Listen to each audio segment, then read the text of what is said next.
All right, Cliff, I think now would be a good time for us to get started. So why don't we go ahead and jump into things here.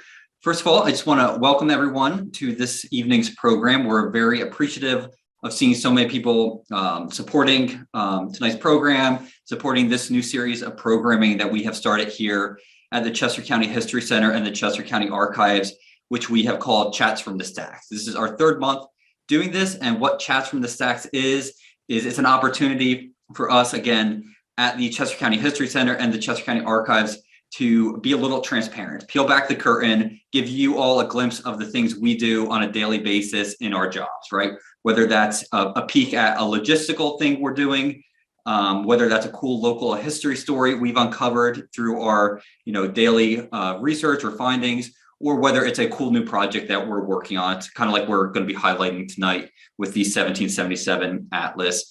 But more importantly, it's a way to give back to you, our members who support us, support our mission here at the History Center and the Archives. Without your support, we want to be able to do the things that we're going to be showing you tonight. So this is a way, again, to give back to you and show you our gratitude.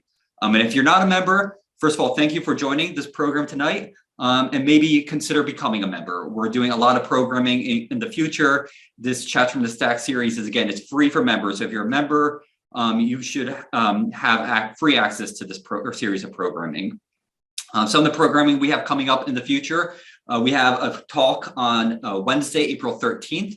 That will be with author and historian Don Marsh, who will be discussing the life of Hannah Freeman. For a long time, it's been rumored that Hannah Freeman was the last Lenape person living in Chester County, and her death in 1802 kind of symbolizes the displacement of the Lenape people by European colonizers. So that's, again, April 13th. On Tuesday, April 26th, we have Malcolm Johnstone. He'll be talking about Chester County's role in the 1860 presidential election. That, of course, being one of the most important elections in American history. And Malcolm Johnstone, he's going to be talking about, again, what Chester County did to contribute to that significant piece of American history. And finally, next Thursday or next month, April 28th, that's the last Thursday of April, that's going to be next month's Chats from the Stacks program. And our colleagues from the Chester County History Center Museum, they're going to be talking about their new visible storage. Talking about that project, talking about how it was implemented, how they decided to pick the artifacts to go into visible storage, and talk about how those artifacts kind of represent Chester County history. So again, that's going to be next April 28th, the last Thursday of the month. That's when we're doing these Chats from the Stacks program. So again, if you're not a member, consider signing up so you get free access to those programs moving forward. But tonight, again, we're talking all about the 1777 Chester County Property Atlas. Which that's an ongoing project that Cliff's going to talk about. We're trying to document all the 1777 Chester County property owners, public roads, British plundering, notable sites, all that would have been existed in Chester County in 1777, excuse me. And giving that presentation tonight is going to be Cliff Parker. If any of you have ever visited the Chester County Archives in the last 20 years, you probably ran into Cliff in the research room, in the hall. He's a staple here at the Archives. So you probably have a connection to Cliff, again, if you've used the Chester County Archives in any way in the past 20 years. So before turning it over to Cliff, I just want to say, if you have any questions, go ahead and put them in the chat box down below. We will have an opportunity to ask Cliff some questions at the end. So we will be monitoring that when we open the floor up to Q&A. And I will let everyone know that tonight's presentation is being recorded. So, in the future, once maybe tomorrow, early next week, we will be editing this video, putting it up on YouTube, and we will send it out to everyone who is registered for the program. So it is being recorded, and you will have access to it afterwards. So with that said, Cliff, why don't you take it away and talk about the 1777 Property Atlas. Let's hear what you have to say. All right. Well, thank you, John. And thank you, everyone, for coming out tonight to listen to an archivist talk about one of his favorite subjects. I'm going to go ahead and start sharing my screen here. Let's see. And then I'm also going to pop off the camera so you don't have to see my head swivel back and forth between my monitors.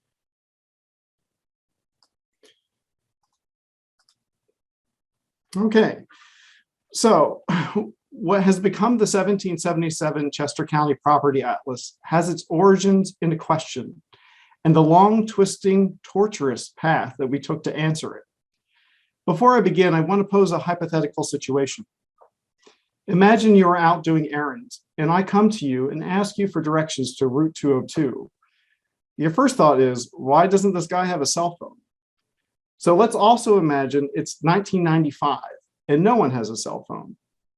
Odds are you know where 202 is, and you also have enough knowledge of the area to give me directions. But what if I asked you for help getting to Strasburg Road? I've probably lost a few of you. If you don't live near or use that road, it would be difficult for you to help me. Now, let's take it one step further, and I'm going to ask you to tell me where Maple Drive is. This should stump everyone. Without further information and context, likely no one here tonight can help me get to Maple Drive. Of course, today we don't have to rely on asking people where an address or road is. We have smartphones, Google Maps, GPS devices. So discovering where something specific is located is fairly easy.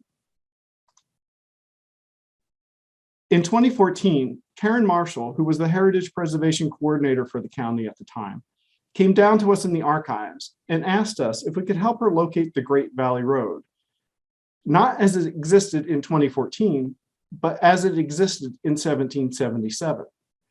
The reference to the road comes from a letter written by Lieutenant Colonel James Ross on September 11th, 1777. Those of us who live in the eastern part of the county may think that road was in Tredyffrin Township or near there because place names like Great Valley are used often up in that area. Places like the Great Valley Corporate Center, Great Valley Baptist Church. But the Great Valley stretches from one end of the county to the other, starting from Tredyffrin Township and running all the way west until you hit West Sadsbury. So modern place names can't help us. Well, why not use maps from the 1770s to help us locate it? And the simple fact is, there are none. In fact, no public road map exists until 1847, 70 years after Ross wrote his letter. There are some earlier maps, but their road placements are more artistic interpretations than actual representation of the roads. There are spy maps and battle maps made for or directly after the battle, but they were done quickly, not to scale, and they served a specific purpose, which was not to accurately depict public roads. None of them, at least without further context, can help us understand where the Great Valley Road was located. Luckily, we know the general area that Ross was referring to. We know that Ross was writing this letter somewhere near Marshallton and Trimble's Ford. But now we have another problem. There's not one, but three possible roads that lead to the Great Valley.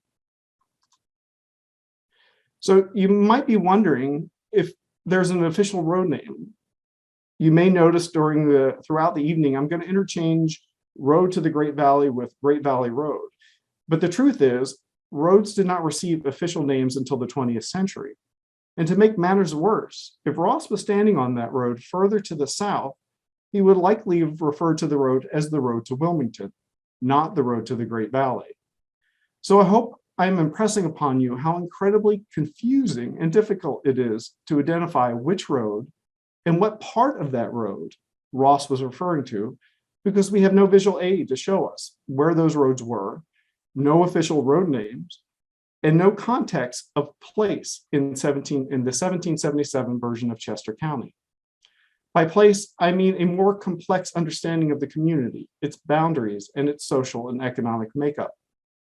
We also can't take for granted the fact that the Great Valley Road, or parts of the road, may no longer exist. Roads are constantly changing. New roads are laid out. Old roads get vacated. In fact, much of the Great Valley Road south of Trimble's Ford was vacated, and the location of the fort itself was a bit of a mystery before this project began. So without maps or any visual aid, how can you possibly answer that question? Luckily, Karen knew what she was doing. She posed her question to archivists, and not just any old archivist, but public record archivists. So the good news is that we have easy access to the raw materials that could help us answer that question. The bad news is that it was going to be a monumental undertaking. So the next step was to find a way to use our understanding of the records and begin to plot out the Great Valley Road using primary sources, specifically county road papers. Easy, right? You know, it seems like it should be straightforward. Well, not so much.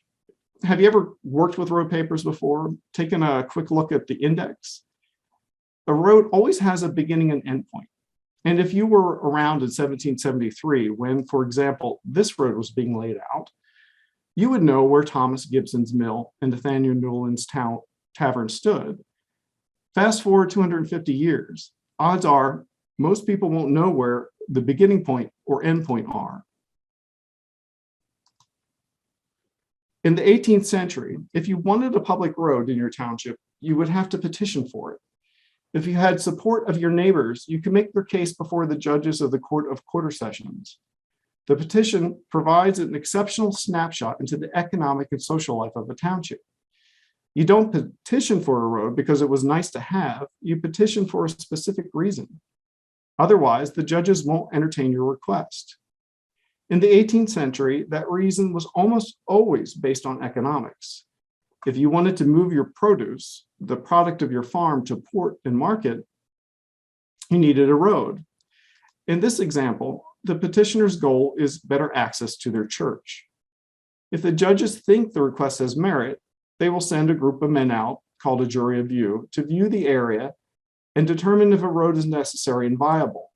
In many cases, a path likely exists to some extent. They would refer to the path as existing under sufferance by the neighbors, meaning they kept the road open, but they could fence it off at any time without any legal repercussions. If the jury of view gave the green light, a surveyor was sent out to determine the path of the new road. Once the surveyor laid out the road, the jury went back out and for one final look and sent the return back to the court where the judges would confirm it. And with that, a public road was born. What is a public road in the 18th century? The main distinction here is that a public road cannot be stopped or fenced without penalty, which surprisingly was a fairly common practice by disgruntled landowners. Don't like a road cutting off your best pasture, put a fence across it. The road also had to be maintained and kept clear, which was no small task in the colonial era. What you see on the screen is a road return, which provides the metes and bounds of a road. By that, I mean the direction and distances of every turn of that new road. This road is in present day Chadds Ford and Concord Township. Most of the road papers before the 1780s contain this document, but the actual survey or map that was created and drawn by the surveyors generally do not survive in the files. So here again, we have a case where we have no visual representation, which means we have to plot it out to see its course. We are in luck, however, for this road has a nice survey. When we began working closely with road papers, we saw that road property boundaries are used consistently as markers between distances. And here, if you can see the red lines, those are property boundaries. And the information circled in yellow is the metes and bounds between those two property lines. Now, because of this, we saw that there's value in having a better understanding of property ownership, so we could effectively lay out a road as close to accurate as possible. This was the step where the first inklings of a property atlas really took shape. Because roads are not drawn in isolation, they travel through multiple townships, it becomes important to map entire areas through which a road traveled, just so you could understand the course of a road from point A to point B. I thought I would show you, take a quick moment to show you that road that we were just looking at. This is the Beaver Valley Road that was laid out in 1773. And if you can remember, point A was Thomas Gibson's grist mill, which is just over the Delaware state line. And then Nathaniel Newland's Tavern, which stands on the northwest corner of Beaver Road where it intersects 202. It's no surprise that that location is now across from a Wawa. So I also want to show go over some fun facts about colonial roads before we go. Yes, I know, I'm an archivist. You know, this stuff is fun for me. Even though the roads may seem dry and boring, they provide us with an amazing insight into the economic and social development of the county. And they also tell us a surprisingly great deal about human nature. So to begin with, all roads lead to mill, meeting, and market, and of course taverns. Though most taverns in the 18th century spring up after an intersection of new roads is created. All were important to the economic growth and social life of the county. There were a few exceptions to this in the colonial period. Most of the provincial roads, those that were not laid out by the county, focused on getting people to their government seats and to encourage settlement in the backcountry. County roads were typically focused on creating economic and social links within its borders. Following closely to creeks, rivers, and large bodies of water was avoided where possible. Why? Specifically because of this, flooding. What happens after a flood? Debris and downed trees will litter the roadbed. Who do you think was responsible for clearing the road? It was the local population under the direction of the township road supervisor. You would be doing this in your spare time, not that you really had any. You were, you had your own land to clear and fields to cultivate. So it becomes obvious why you wouldn't place a road so near a creek. Ever wonder why there's so many township line roads? Road surveyors never saw a municipal or property boundary line they didn't like. The reason? Do you want your best pasture or meadow grounds divided from your main farm by a road? Most farmers didn't. And since most of the surveyors and those that served on those juries of view were farmers themselves, they tried to avoid damaging the value of an individual's property, even if the path wasn't ideal. Some early Chester County residents understood that if you don't clear it or keep it clear, even a road that's officially laid out, no one will use it. That is, of course, until someone complains, and someone always eventually complains. Many early roads were simply not cleared in places, even when officially laid out. The property owners may not have wanted it there, or their neighbors didn't, or the neighbors didn't really have any great use for it, so they wouldn't complain. Here's an example of a 1773 request for a road that was in West Marlborough Township that was originally laid out all the way back in 1712. Another thing to keep in mind is that just because the legal description places a road in a particular place, it doesn't mean that it was maintained that way. Paths will change as easily as a horse will follow the path of least resistance. Remember, I said that surveyors like property lines? Well, travelers in general like smooth, straight paths that were easy to travel. If you're always, excuse me, I'm going to get a drink of water here. If you were always following lines, you're going to go up hills across uneven terrain more times than a traveler would like. We have plenty of examples where the original path was simply ignored and new unofficial paths were created and maintained as the legal path. All the road names above have one thing in common. They refer to the same road. As mentioned before, road names are not official, and worse yet, they are fluid. They will change depending on where you are on that road and in what year you are standing on it. If you are wondering what road this is, the last name gives away its current official name. When there is a mistake in a specific direction or length of a road section based on the original road survey, odds are you can blame the surveyor. Roads were laid out by fallible human beings who made mistakes. Perfectionists definitely did not need to apply. Just think about the instruments they had to use, the conditions they were surveying in, and the fact that most of them were just part-time surveyors. It honestly is a wonder that they didn't make more mistakes. So if you remember all the way back before my fun road facts, our research led us to believe that plotting out property lines would be beneficial to anchor our road surveys. So our next goal was to determine property ownership and property lines in the period running up to 1777. But where do you start? And how can you effectively do it without being a professional cartographer? We are, after all, just archivists, record specialists, not map makers. We quickly determined that using Brio's Chester County Farm Atlas from 1883 would be the easiest way for us to start and keep our research organized.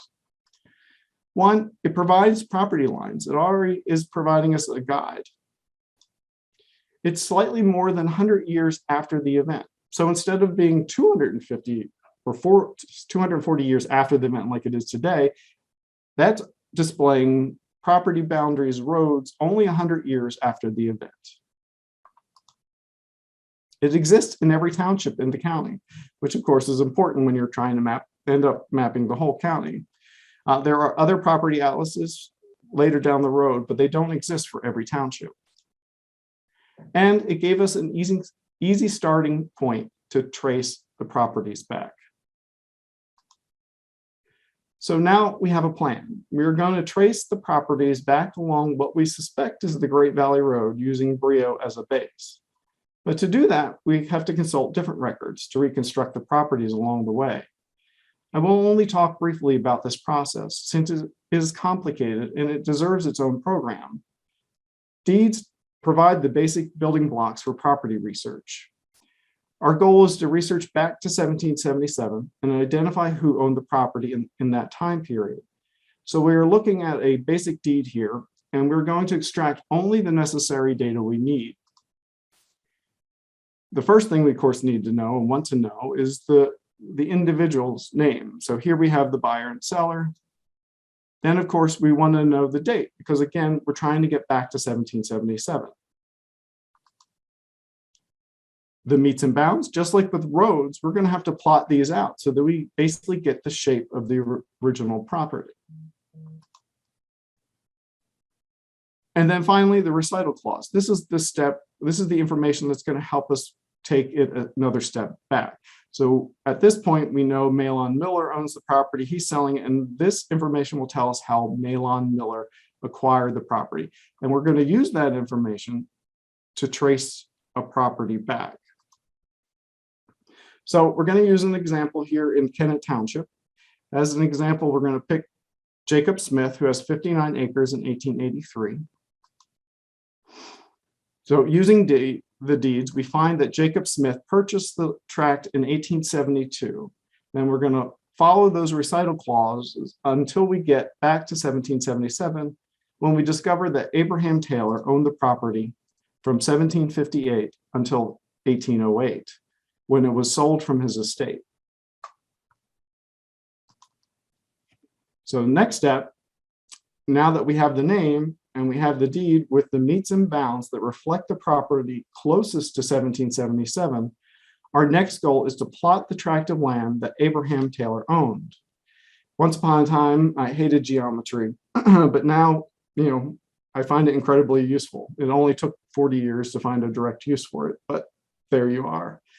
So the first thing we need to do is extract the meets and bounds from the deeds. And here, you're just going to see some examples of language that we use to reconstruct the information to plot out. So the first thing that we're going to want to know is direction. So the direction is the point on the compass. So in this example, south 84 degrees west is our direction. Then we're going to want to know distance. So now that we know what direction we're running the line, we're going to need to know how far down that line we're going to go. So again, in this instance, it's 169.6 perches. One perch equals 16.5 feet. And then we're going to want to know our reference point. So if we hit the school lot on the corner, or if the line runs by Moses Pennock's land, we're going to note that information.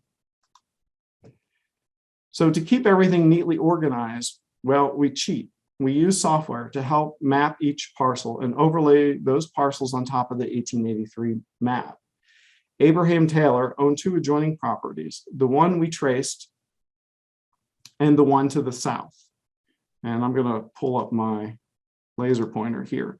So basically, this is the one we were tracing back here, and this is another parcel he owned to the south. You will notice a few things. One, the top part looks a little crooked, and you might be wondering why. Well, that is because in the mid-1700s, changes were made to how surveyors calculated true north, which leads to discrepancies between surveys done before and after that date. So what you see is the one on top was surveyed after the change in compass point, and the earlier survey is the one down below. You will often see references in deeds that will say, according to the present position of the needle. This will clue you in that changes have been made to the meets and bounds that will not fully match an earlier survey. But that says, you can see exactly where the property lines fit. And you can also see the track where it bounds the Nottingham Road, Route 1 basically, in two places.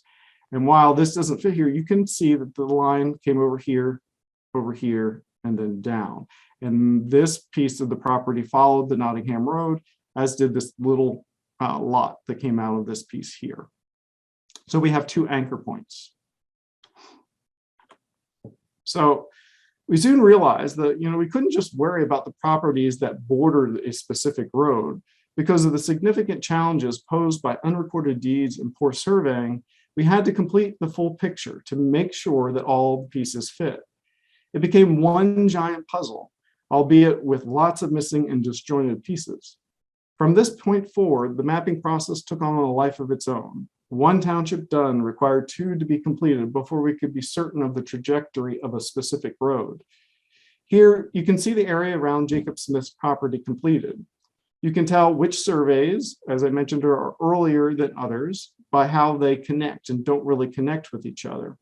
You can also now overlay the Nottingham Road in this part of Kennet Township with a fair degree of accuracy.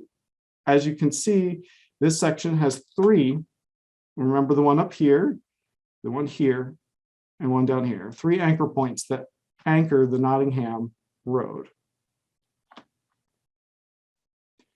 So now we've moved really far past our original goal. We are mapping the entire area the British troops moved through Chester County. Nothing's going to stop us. We're just going to load it up and we're going to find every which way we can to add to this project. So what if we could use other resources to help us identify the actual road the British took to move through the townships? We knew about several records in our holdings that could shed some light on that subject. All of those resources were tied to names, mostly to property owners. And what had we just created? A map of property ownership in 1777. The records that you see here is the tax list from Kennet Township. It was collected for 1778, but the information was captured in 1777, just a few months after the events of September 1777. While not noted in every township, this assessor highlighted every property that was plundered by the British. This document, of course, was serving a practical function, but we can now use it for something much more interesting than tax collection. In addition, many assessors did not abate or forgive the taxes of those who had lost property to the British. If they felt they deserved, the property owner that is, they felt that they deserved to be forgiven their taxes that year, they could appeal to the commissioners. So not only do we have tax records, but we also have the records of the commissioners who note those who were forgiven on appeal. Note that it took them all the way to September 1779 for those individuals to get their discount. Depredations. Depredations are the most widely used and known of the resources we use to document British damages. This was part of the peace process. Basically, they were using the amount of property destroyed by the British as a bargaining chip during negotiations. Those who submitted these claims never got compensation, but these lists are detailed and describe what was lost, even though they are about 5 years after the event. The next record we use were Quaker Sufferings. They really were a revelation. In many of the Society of Friends or Quaker meetings, committees of suffering were set up to help friends who were having financial difficulties as a direct result of the war. Very few actually speak to the damage the British caused in September 1777, however. Most relate to how the Quakers were being treated by the American militia and government. Because of their pacifist beliefs, Quakers became targets for pro-revolutionary forces in the county. In the 1790s, British Quakers created a fund to help their fellow Quakers in the US who had their property damaged by the British forces during the Revolutionary War. The Philadelphia Yearly Meeting established a committee to receive and evaluate those claims of damages. The records submitted to this committee survive and help provide another layer of information about the British plundering. So we have three good sources to document which properties were plundered by the British as they marched through the township. We also know where those properties were, what public roads were in existence, so now we can map it all out. These were the first types of maps we created.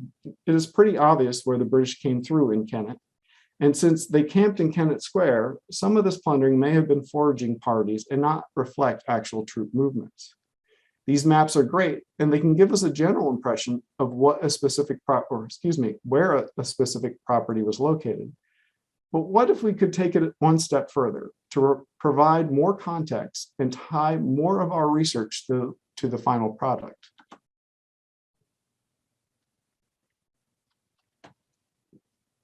In 2018, John Smith, who introduced this talk, joined our staff. At the time, we were still creating the traditional maps, but we were aware that there were tools out there that could help us provide an interactive version of our maps. John took the initiative to find a way to make it happen. With limited resources, we needed a tool that was cheap and, to be honest, free would be better. That is where QGIS came in.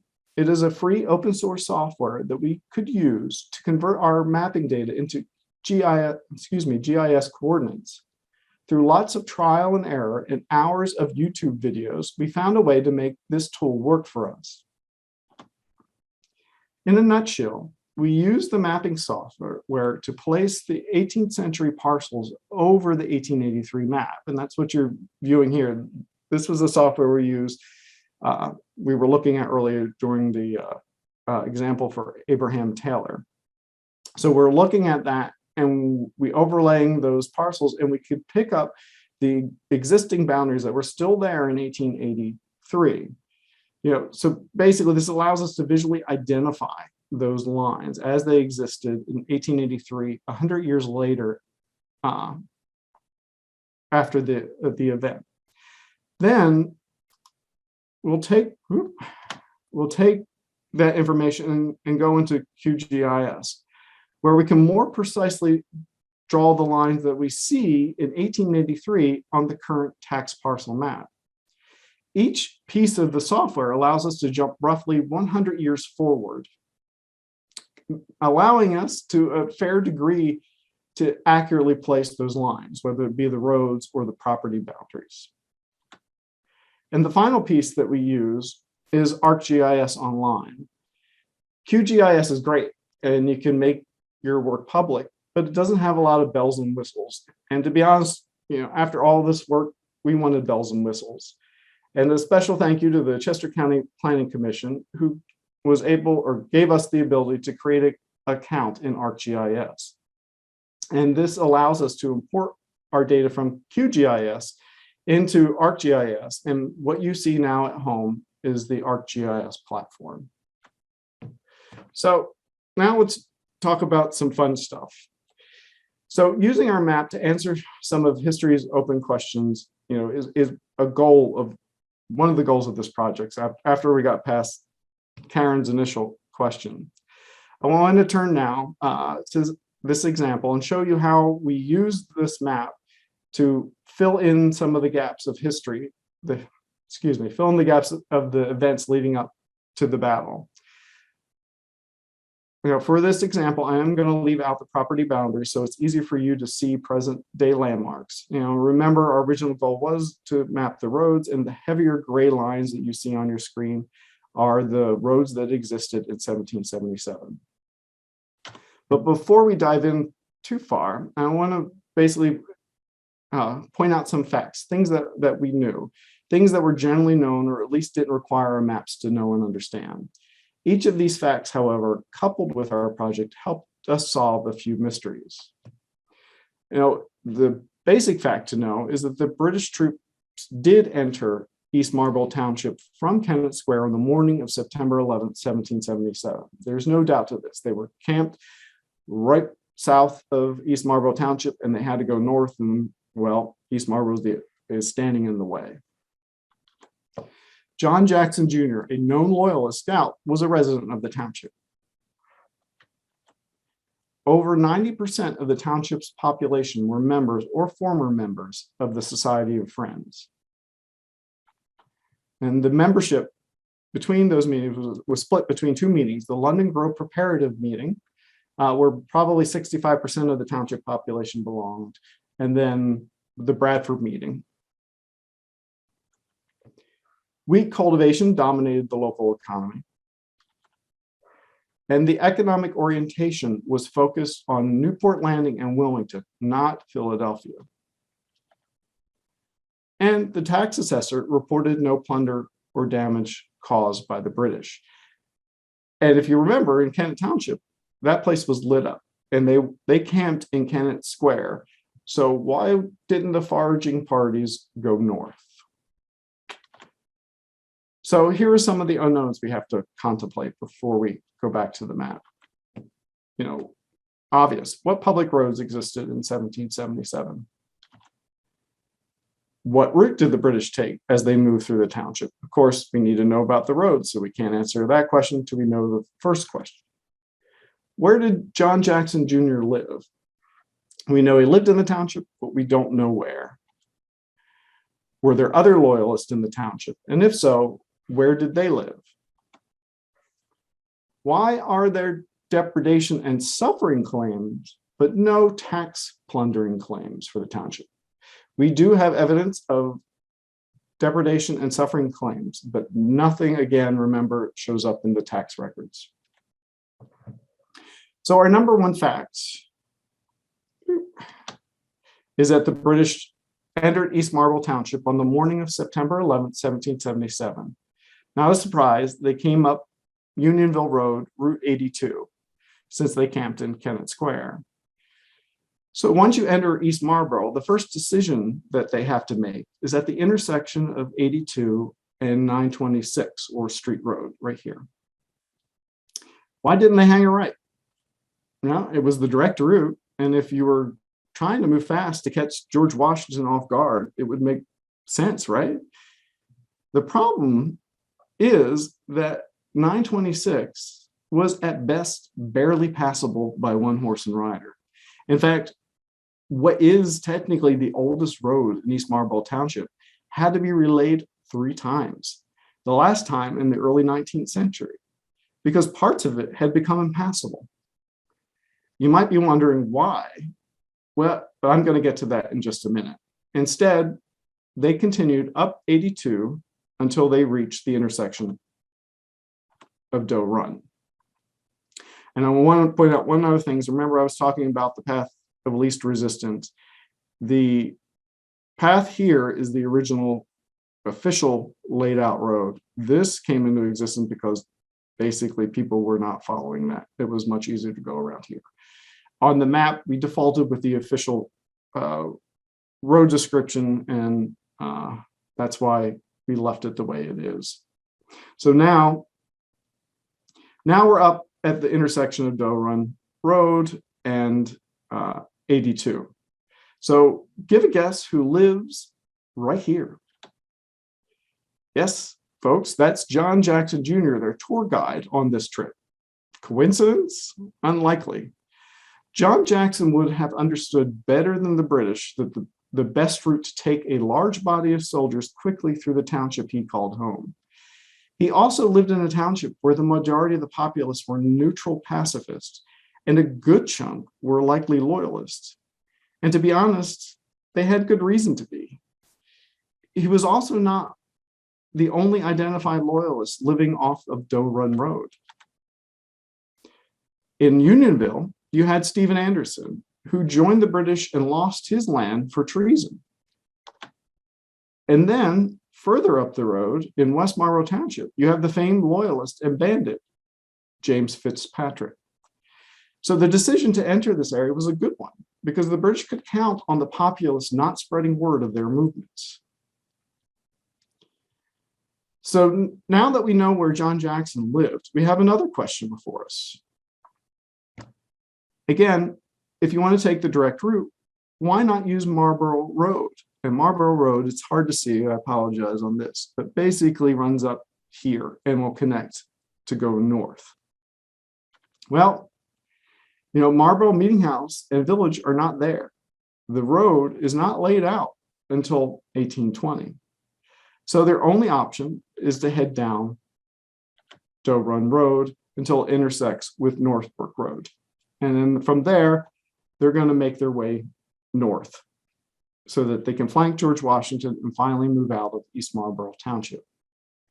So you may be thinking that that just seems like a weird and inefficient way to move quickly through a township.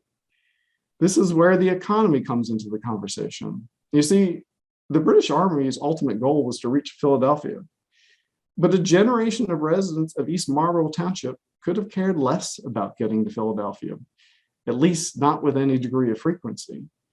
They only wanted to get to one place, their chief ports of Wilmington and Newport Landing.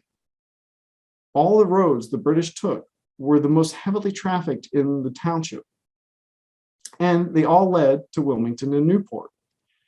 What that meant is that they were all well maintained and could more readily accommodate a large army moving quickly through the township. This knowledge was almost certainly supplied to the British by none other than John Jackson Jr. The British came into this with limited understanding of what they would encounter, just like we find ourselves today, the place that we find ourselves today. And as you can see, Northbrook and Red Lion Road were part of the Great Valley Road, the road that started us down the path to the 1777 Atlas. So you might be saying to yourself, well, that is all well and good, Cliff, but how can you really know that that is the path they took? Well, you don't have to take my word for it. We actually have contemporary proof of it. Not long after we completed our research of East Marlborough Township, a map came to our attention. It was drawn by British engineer Charles Blaskowitz in 1778, and it depicts the Philadelphia campaign. Well, lo and behold, here you see the troop movements through East Marlborough Township. And notice basically it's the same pattern that we just showed on the other map. You will see also, just to take a quick look, the majority of the roads that he chose to note, because this is not showing you everything, they're all headed to Wilmington and Newport. So that sounds like fun, but what's the point of doing this? Well, the Battle of Brandywine was one of the defining events of Chester County history. And for so long, historians had just ignored it because it was a defeat. But it's important. It's an important piece of our history. So, by doing this, we're broadening our understanding of a historical event, in multiple different ways, through social history. Chester County wasn't a monolith. And in fact, a good number of its residents were not big fans of the American militia or the American cause. Their reasons were complex and varied. We now have an easier way to trace these individual stories, to highlight the disruption, devastation, and suffering this event caused to a generation of residents of our county.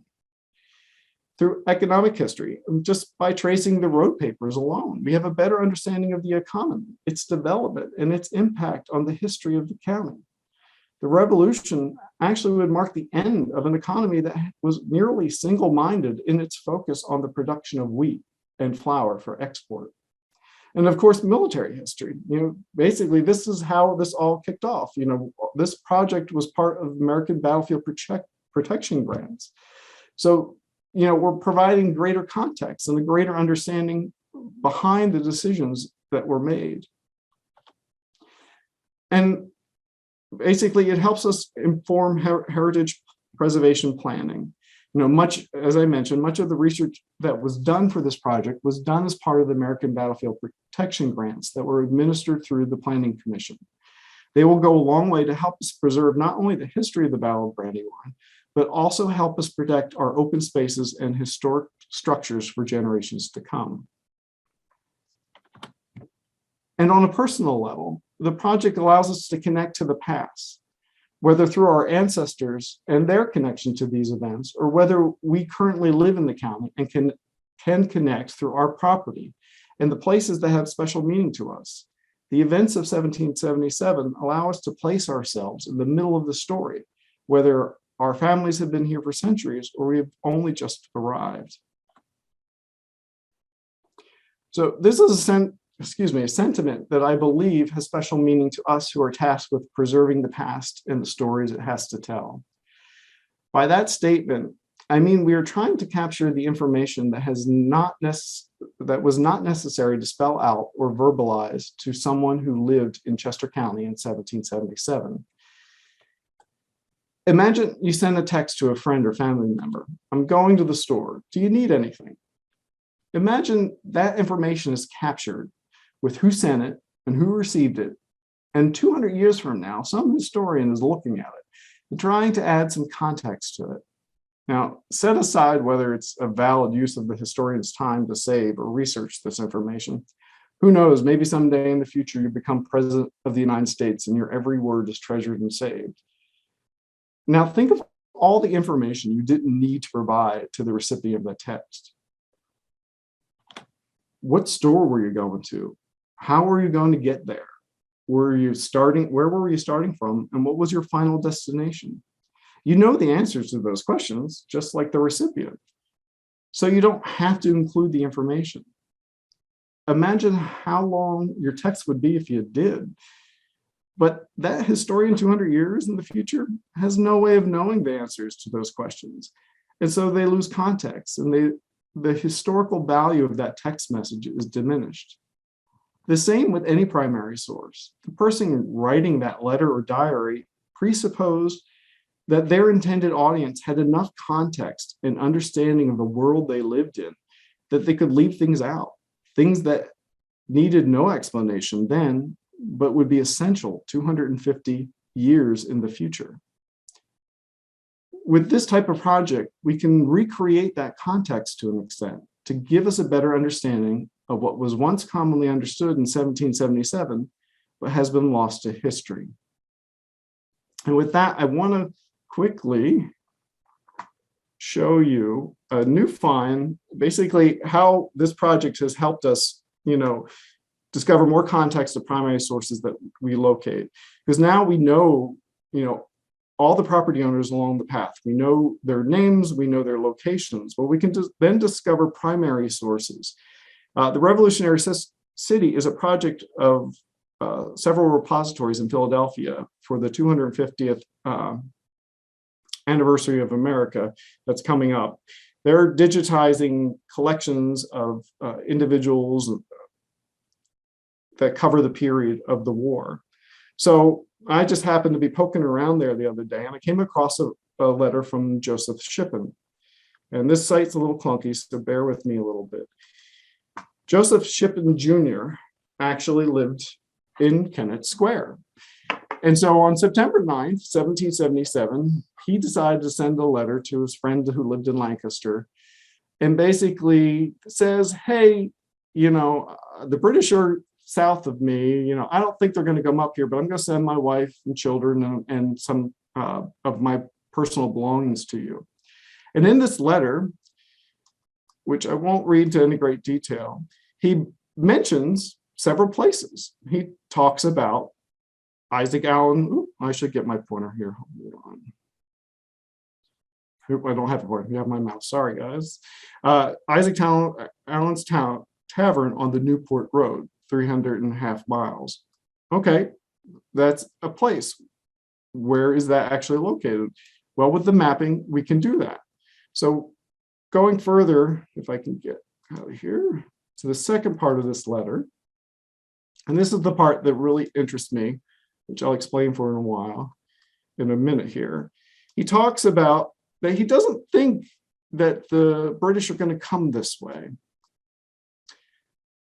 I scarcely think the enemy mean to take this route, their route this way to Philadelphia, as it is very rough and hilly country.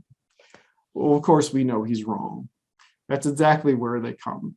And why I find that piece interesting was because that was part of what I like to call of the War of 2016, where we had a great debate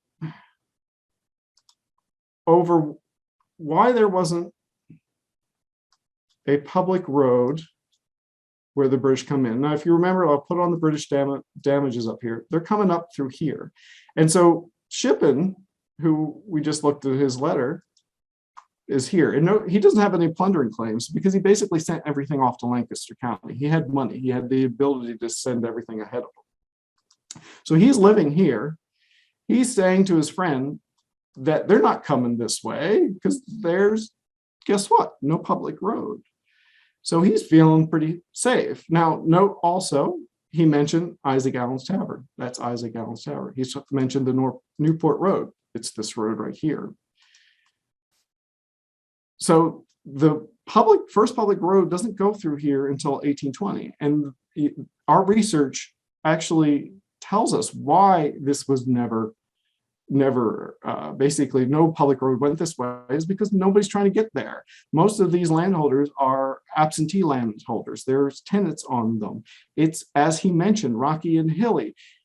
The judges weren't going to accept a road that nobody was going to be able to maintain. So anyway, this was just a really quick example of how we can now discover new primary sources and use the map as a way to explain them and adding more context to them. And now that I've talked at you all this time, I'm going to go ahead and open up for comments. So I'm going to stop sharing the screen. Actually, I'll just start my video.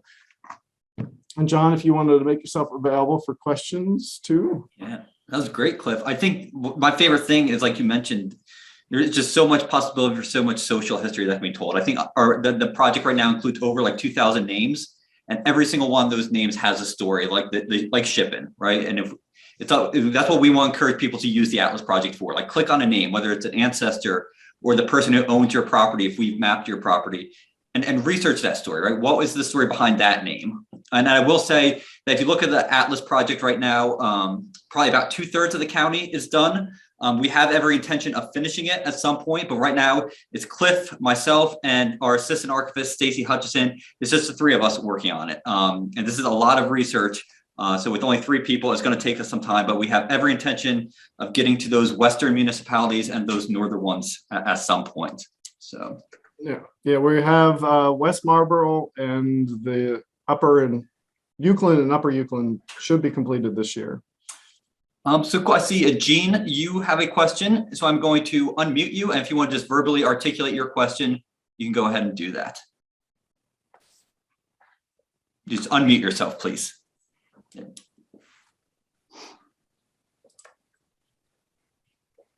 All right, let's see. Jean, we can't hear you if you're talking. If it's easier, you can also just type it in the chat box as well.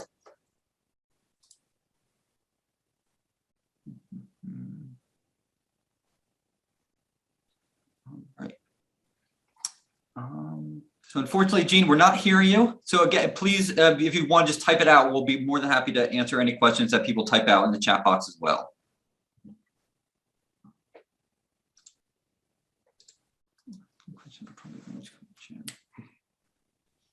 Yep, so again, if you want to type your questions in the chat box, we will ask them to Cliff. So Cliff, do you want to talk about our attempt to do any Delaware County municipalities? You want to talk about like the history of Delaware County and our relationship with them?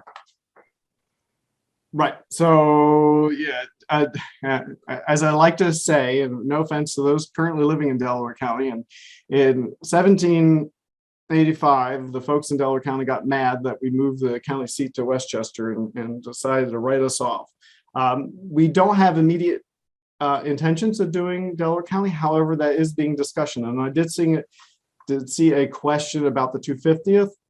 We are in talks. I don't know if anybody's familiar with a possibility of doing a regional map. You know, there is a map for West Philadelphia. I don't know if John can get that link up to you. They've done an incredible job with basically Philadelphia in the lower part of, I think, Montgomery County. But there's a possibility that Edgemont will be done in the near future.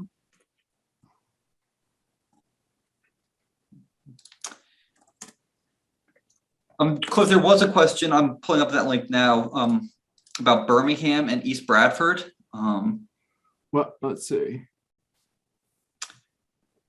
Section general fleet match owners. We're getting a lot of questions, so we're reading through a lot of comments. We appreciate everything. If we can't get to them all, you can always email us as well. Yep, the map is certainly available to the public. The best way to get it is I put it in the chat box earlier. I will put it back there now. And you can also find it on our website, which is chesco.org/archives, but I'm putting it in the chat box for everyone at this moment. So I think what the question about Birmingham and East Bradford Township, basically, if you go into the actual map here that I'm showing you, there's a lot of changes. If you notice the brown area here, this was originally all part of Birmingham Township, or excuse me, is currently part of Birmingham Township. East Bradford went all the way down to here. So this line was originally East Bradford, but then when basically Delaware County split off, they gave part of southern East Bradford Township to Birmingham because it lost so much when they split it with Delaware County. And then we have a question just about general land ownership. Someone's curious about like family properties, whether sons would typically live on their father's larger tract, and whether if daughters would have eventually relocated to their husband's property. Well, right. Generally speaking, yes, because in the 18th century, every male over the age of 21 is taxable, but the tax assessor tended to not tax you if you still lived with your parents. So as soon as you go out on your own and establish your own household, basically then you're going to become taxable. So yes, many of the unmarried men would stay on their father's property. Women, of course, would leave and go and move with their husband's family, or again, be set up on their own farm. It all depends on basically their economic level. If we're talking about laborers, that's going to be a different story. If you're talking about property owners, again, your fathers generally will give certain sons parcels of land. Once they set up, that's when they usually get married and they'll set up their households. And then, daughters will generally be marrying their neighbors and other people that are in the community and then go off to live with them. The question about burying the British soldiers under 926, I do not know the answer to.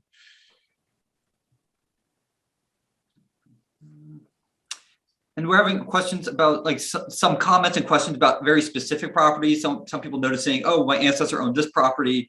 That's the thing about the atlas, right? You'll click on him and in the comments there might just be a name and some dates and a deed reference. Unfortunately, we couldn't go into in-depth histories of every single property. So that's what we're kind of encouraging you all to do, to get explore those names, right? There's names, go look in the tax records, go in the deeds and tell us those stories that you find. Again, there's over 2,000 individual properties. So going into in-depth property histories of every single one would have been a tremendous undertaking.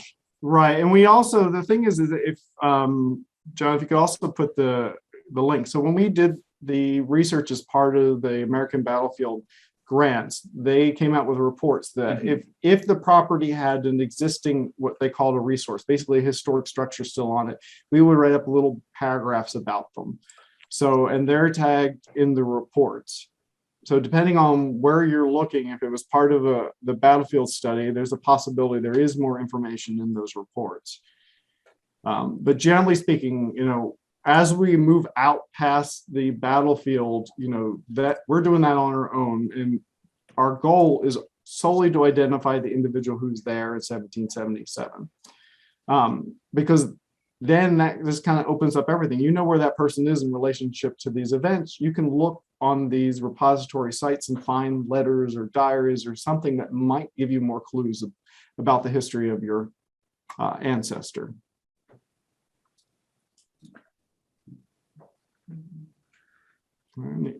Any other questions that I missed? I apologize if I have. I'm scrolling up here. Yeah. And the plans for the 250, we're actually just in talks now. We're starting to kind of workshop ideas. So there is something, hopefully that will come out of this. And I am hoping that there is some way that we can complete Delaware County, like getting the local historic commissions or groups out there involved, because we would love to basically have all of Chester County in 1777 complete. The problem is that the way that we do our research, we need records into the 19th century. And unfortunately, we only have them to 1789. So it makes it a little more complicated for us to do it. And then someone's interested, someone asked about the size of these tracts of land. That's something that's nice about working out here in Chester County. In 1777, Chester County would have been considered, the countryside. So these are quite large tracts of land. You get to some areas like Kennett Square, you're going to get some smaller tracts of land. Yep. But if you look at that link that I sent to the Philadelphia project, they're working with much smaller tracts of land because the area would have been more developed. There would have been more people here. But generally speaking, the tracts out in Chester County were much larger. Right. We identify all of the tracts as they exist in 1777 to the point that we can. So as you can see, Kennett Square, there's a bunch of small tracts. So if you zoom out, you won't see them. And then you'll even see a few kind of scattered throughout. There's a tiny one there. But Chester County, it's all agriculture out here. There are no villages. The only town that exists in Chester County is Chester. Everything else is a crossroads. Even, Kennett Square was probably the earliest attempt at a village. You have crossroads out here. And basically what a crossroads is a tavern and perhaps a meeting house. That's it. Those were your social centers. They were not towns like you think of them today. Everybody is going, everybody has large tracts of land. They're producing wheat. They want that wheat turned to flour. They go to their grist mill. The grist mill that, then they transport it down to Wilmington and Newport Landing, and it gets shipped out. Not much industry is going on, and that's what you need. You need industry to help spur, the development of towns, and that's what happens after that's the interesting thing. That's what happens after the Revolutionary War. We're no longer a mercantile market system. Basically, we were forced basically to not produce anything under the British. Now we can produce everything we want. So as soon as you diversify the economy, then you've got these population centers popping up.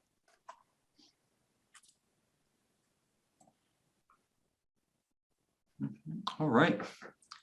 Again, thank you, everyone. We got some people asking questions about very specific properties. Unfortunately, we don't want to get into too much detail about individual properties because there's, again, so much we can get into about any single one property. But if you're using this project in any way and you have a question about something you see, please email us and we'd be happy to answer some of those questions, or we encourage you to come visit us in person. We are open to the public Monday through Friday, 9 to 4. We're free, open to the public. No appointments are necessary at this point. And if you want to talk to us about the Atlas, feel free to come in and work with one of us in the reference room. Yeah, great. Yeah, Chuck, reach out to us. Anybody who's willing to help us do kind of the preliminary work with the Delaware County records, we will be more than happy to verify the information and plug it in on the map here. I would very much like to have it all complete, especially by the 250. And John, they're working on a slavery project. I did something last year using basically mapping to kind of plot out slavery in part of Chester County. Mm-hmm. Very good. So, all right. All right. Thank you, everyone. I really appreciate you all coming out. I hope, I did answer some of your questions. And as John mentioned, we're always here. Please come and talk to us. I love this project. It's it's fun, it's enjoyable. So anytime you all have questions, please reach out to us. Thank you, everyone. We hope you have a good evening. And again, thank you for attending tonight.